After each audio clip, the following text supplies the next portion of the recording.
দেৰগাঁও চহৰত নকৈ সংযোজন হ'ল এখনি অত্যাধুনিক আভিজাত্য বস্ত্ৰ বিপণী গৃহলক্ষ্মী।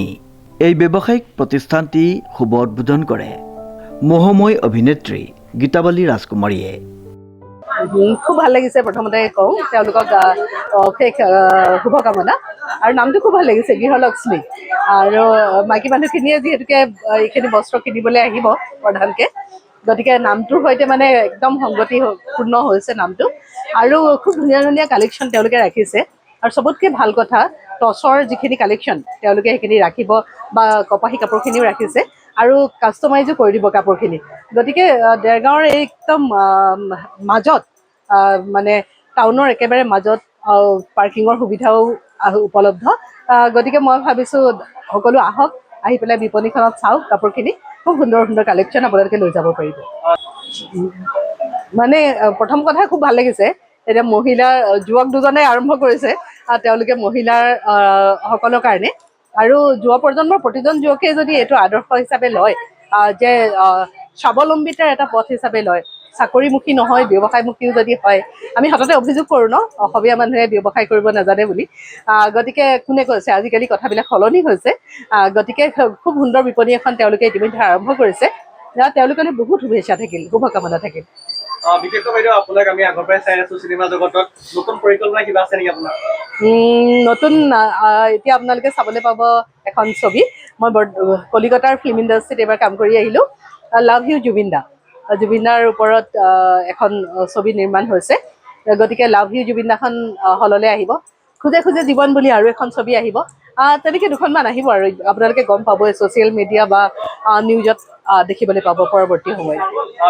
জুবিন দাটো আমাৰ যোৰহাটৰে, আপোনালোকে জানেই। মই যেতিয়া কলেজত পঢ়ি আছিলোঁ, জুবিন দা মোৰ ডাঙৰ বাইদেউৰ লগৰ। কিন্তু কলেজত মই জুবিন দাক লগ পাইছিলোঁ। তেতিয়া দীঘল চুলিৰ সৈতে জুবিন দা এখন ৰেঞ্জাৰ সম্ভৱতঃ চাইকেল তেখেতে চলাই সদায় আমাৰ ঘৰৰ আগেদি যায়। মানে গড়আলি, আমাৰ টাউন যিখন প্ৰাণকেন্দ্ৰ আৰু যোৰহাটৰ গড়আলিলৈ যায়। প্ৰথম কথা, জুবিন দা যে নাই সেই কথাটো আমি মনেৰে কেতিয়াও মানি ল'ব পৰা নাই, আৰু কেতিয়াও নলওঁ মানি। জুবিন দা তেওঁৰ কৰ্মৰ যোগেদি সদায় আমাৰ মাজত থাকিব। বাকী ন্যায়ৰ প্ৰসংগটো সেই প্ৰসংগত মই ক'ম, ভগৱানক খুব বিশ্বাস কৰোঁ। এতিয়া ভগৱানক ভৰসা কৰোঁ আচলতে যিকোনো কথাতে। আৰু আইনে আইনৰ কাম কৰিব, কিন্তু ভগৱানক প্ৰে কৰিছোঁ যাতে দোষীয়ে উপযুক্ত শাস্তি পাওক।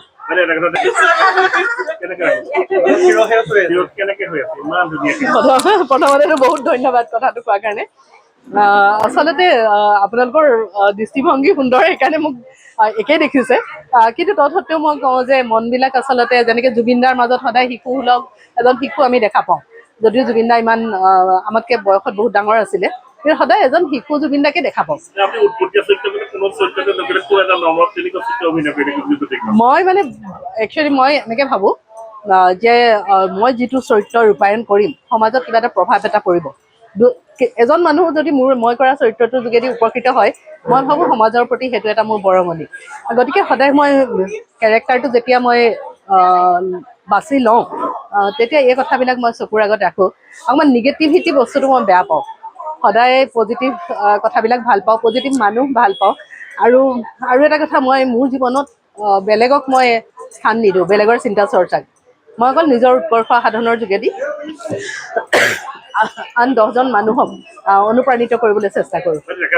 নাই নাই নাই নাই আপোনালোকে মোক জনা মানুহখিনিয়ে জানে, মই কৰা চিনেমাৰ সংখ্যাতকৈ নকৰা চিনেমাও বহুত চিনেমা আছিলে। সেইখিনি সময়ত মই পঢ়া শুনা কৰি আছিলোঁ, সমানে সমানে মই ডিগ্ৰী কৰি আছিলোঁ, MA কৰি আছিলোঁ। গতিকে সেইটো মই ৰিগ্ৰেট নকৰোঁ। মানে মই ভাবোঁ যে যাৰ কপালত যিমানখিনিলৈকে যাবলৈ থাকে সিমানখিনিয়ে যাব। আৰু কেতিয়াও মই এনেকুৱা প্ৰতিদ্বন্দ্বিতা কৰা নাছিলোঁ কাৰোৰ লগত। মোৰ প্ৰতিদ্বন্দ্বী মই নিজেই। গতিকে মই পঢ়া শুনাৰ লগতে যিহেতুকে কেৰিয়াৰটো লৈ গৈছিলোঁ, গতিকে কিছুমান সময়ত মই এৰিব লগা হৈছিলে ছবিসমূহ। কিন্তু গুৱাহাটীমুখী নহ'লো কাৰণে নহয়, সেইটো মিছা কথা। ব্যৱসায়িক প্ৰতিষ্ঠানটি উদ্বোধন কৰি সাংবাদিকৰ আগত এনেদৰে বক্তব্য প্ৰদান কৰে। জুবিন দা যে আমাৰ মাজত নাই সেই কথা কেতিয়াও মনলৈ নাহে। মৃত্যুৰ এবছৰ হ'ব হ'ল, তেওঁৰ কৰ্মৰ যোগেদি সদায় আমাৰ মাজত থাকিব। জুবিন গাৰ্গে ন্যায় পাবই লাগিব।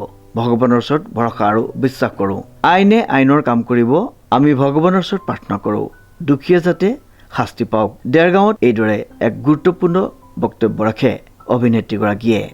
দেৰগাঁৱৰ পৰা নৱজ্যোতি ভৰালীৰ ৰিপৰ্ট, নিউজ নাও।